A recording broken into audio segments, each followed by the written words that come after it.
देखने और सुनने वाले तमाम दोस्तों को मेरी तरफ से अस्सलाम वालेकुम। आज से 1400 साल पहले कुरान मजीद में बताई गई एक ऐसी मिसाल जो ओशन गेट कंपनी की टिटन नामी आबदोज जो 18 जून 2023 को टाइटैनिक देखने गई और डूब गई या तबाह हो गई। दाऊद फैमिली, टाइटैनिक, टिटन आबदोज, ओशन गेट कंपनी और अल्लाह ताला की बताई गई वाज़ेह निशानियाँ, ये हैं आज की वीडियो के हमारे टॉपिक। यकीनन आज की ये वीडियो हमारे लिए बहुत मुफीद साबित होगी। बराए करम वीडियो को आखिर तक जरूर देखें और अपनी राय कमेंट सेक्शन में जरूर बताएं और हमारी हौसला अफजाई के लिए हमारे इस चैनल को सब्सक्राइब करना मत भूलें। शहजादा दाऊद, मकसूद कादिर शाह और दुनिया भर के बहरी माहिरीन, ये तीनों मुख्तलिफ अकाइयाँ हैं। ये तीनों एक दूसरे को नहीं जानते, लेकिन सूरह नूर की 40वीं आयत ने इन सबको एक दूसरे से बांध दिया। टाइटन आबदोज 18 जून को कनाडा के इलाके न्यू फाउंडलैंड से 400 मील दूर डूब गई, लेकिन ये डूबते डूबते कुरान मजीद का एक और राज खोल गई। इसने दुनिया को हकानियत की एक और मिसाल दे दी। शहजादा दाऊद पाकिस्तान के अमीर तरीन बिजनेसमैन हैं। हसैन दाऊद के साहबजादे हैं।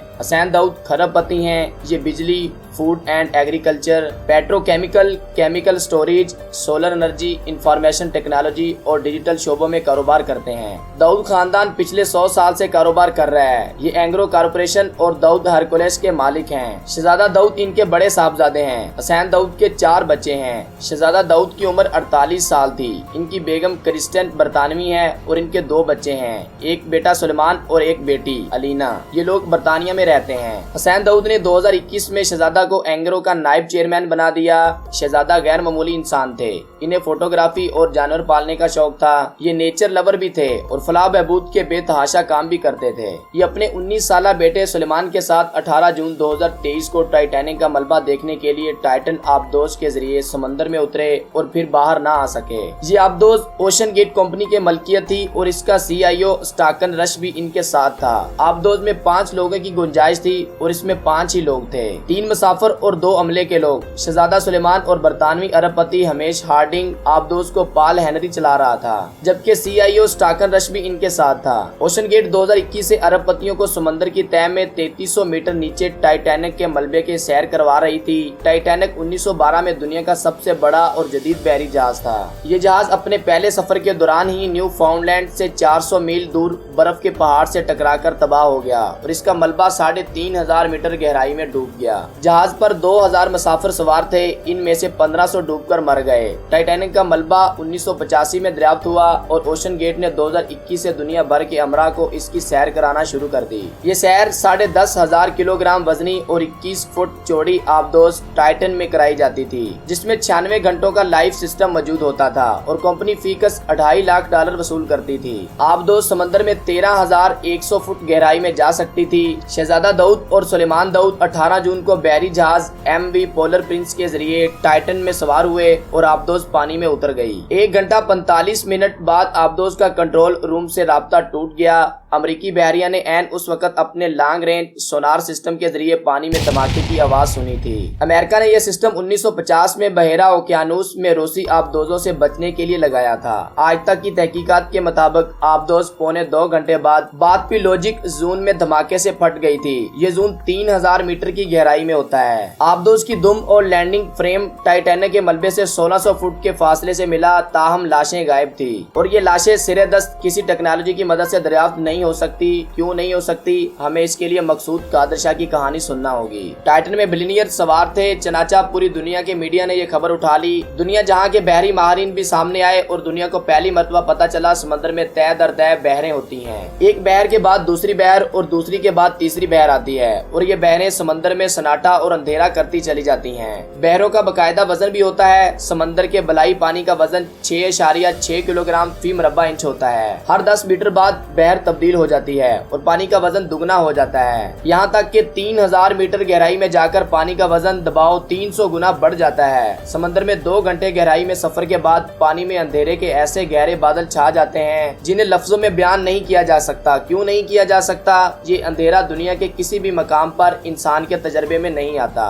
बहरी माहिरीन इस अंधेरे को पिच डार्कनेस कहते हैं। ये अंधेरा इतना गहरा होता है कि इंसान दूसरे हाथ को टटोल नहीं सकता। इस गहराई में दबाव और अंधेरे के बाद सर्दी और कम्युनिकेशन का अजाब भी नाज़िल हो जाता है। पिच डार्कनेस की सर्दी नाकाबिले बर्दाश्त होती है। वहाँ पहुंचकर दुनिया के तमाम GPS सिस्टम भी जवाब दे जाते हैं और ऐसा क्यों, वजह आज तक मालूम नहीं हो सकी। साइंसदान इस मकाम को मिडनाइट जोन कहते हैं। اور ٹائٹن آبدوز اس مقام پر حادثے یا دھماکے کا شکار بنی، لہذا وہاں سے لاشوں کی تلاش ممکن نہیں۔ اب سوال یہ ہے کہ ان معلومات کا مقصود قادر اور ٹائٹن آبدوز سانحے کے ساتھ کیا تعلق ہے؟ ہمیں یہ جاننے کے لیے قرآن مجید کی سورہ نور کی آیت نمبر 40 پڑھنا پڑے گی۔ اللہ تعالیٰ نے اس آیت میں مڈ نائٹ زون اور پچ ڈارکنس کے بارے میں بتایا ہے۔ آج کے لیے اہم ترین آیت بھی ملاحظہ کیجیے۔ یا ان کے اعمال کی مثال ایسی ہے جیسے گہرے سمندر میں اندھیرے، جس پر لہر چڑھی چلی آتی ہو اور اس کے اوپر اور لہر آ رہی ہو اور اس کے اوپر بادل ہو، غرض اندھیرے ہی اندھیرے ہو، ایک پر ایک چھایا ہوا، جب اپنا ہاتھ نکالے تو کچھ نہ دیکھ سکے، اور جس کو اللہ روشنی نہ دے اس کو کہیں بھی روشنی نہیں مل سکتی۔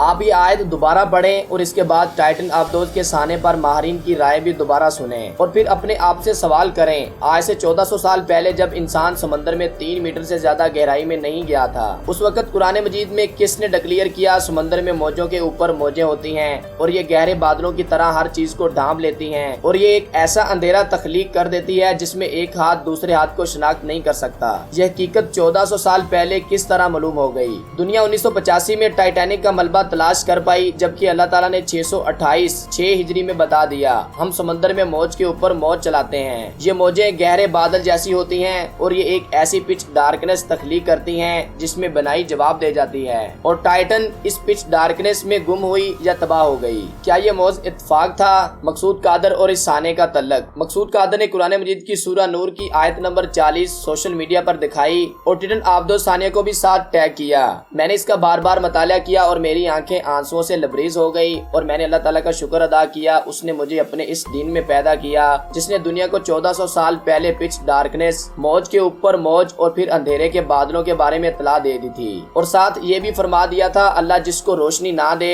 اسے کبھی روشنی نصیب نہیں ہوتی۔ اور مجھے ساتھ ہی یہ بھی محسوس ہوا اللہ تعالیٰ نے شاید دنیا کو اپنی آیت کی طرف متوجہ کرنے کے لیے ٹائٹینک اور ٹائٹن کو ڈبویا تاکہ لوگوں تک اس کا پیغام پہنچ سکے۔ شاید اللہ تعالیٰ اس سانحے کے ذریعے عالم اسلام کو یہ اطلاع دینا چاہتا ہو تم لوگ بلا وجہ احساس کمتری کا شکار ہو اور اس احساس کمتری میں ان لوگوں کی طرف دیکھ رہے ہو جنہیں اللہ تعالیٰ نے ایمان کی روشنی سے محروم کر رکھا ہے۔ تم ان لوگوں کی طرف نہ دیکھو اور صرف اپنے رب کی طرف متوجہ ہو جاؤ، تمہارے حالات صرف وہی بدلے گا۔ حسین داؤد اس المناک حادثے کے بعد زندگی کے مشکل ترین دور سے گزر رہے ہیں۔ اللہ تعالیٰ انہیں صبر و ہمت عطا کرے، تاہم انہیں چاہیے کہ وہ اپنے بچوں کی یاد میں پاکستان میں یا دنیا کے دوسرے مسلم کنٹریز میں ایسا قرآن سینٹر بنائیں جس میں ماڈرن لائف اور قرآن مجید پر ریسرچ کے ذریعے ثابت کیا جا سکے کہ ہمارا دین سچا ہے اور دنیا کا جدید ترین سائنٹیفک معجزہ ہے۔ شاید اس تقریب میں تعمیر کا کوئی راز چھپا ہو، شاید اللہ تعالیٰ حسین داؤد فیملی سے کوئی بڑا کام لینا چاہتا ہو۔ بے شک اللہ تعالیٰ جس کو روشنی سے نوازتا ہے اس کے ذہن سے اندھیرے کے سارے بادل خود بخود چھٹ جاتے ہیں۔ اور آخری بات، انسان کو بعض اوقات اپنی موت کے مقام تک پہنچنے کے لیے $2.5 لاکھ ادا کرنا پڑ جاتے ہیں، یعنی اسے اپنی موت خریدنا پڑ جاتی ہے۔ اسی کے ساتھ اجازت چاہوں گا، اپنی رائے کامنٹ سیکشن میں ضرور بتائیں اور براہ کرم ہمارے اس چینل کو سبسکرائب کر دیں۔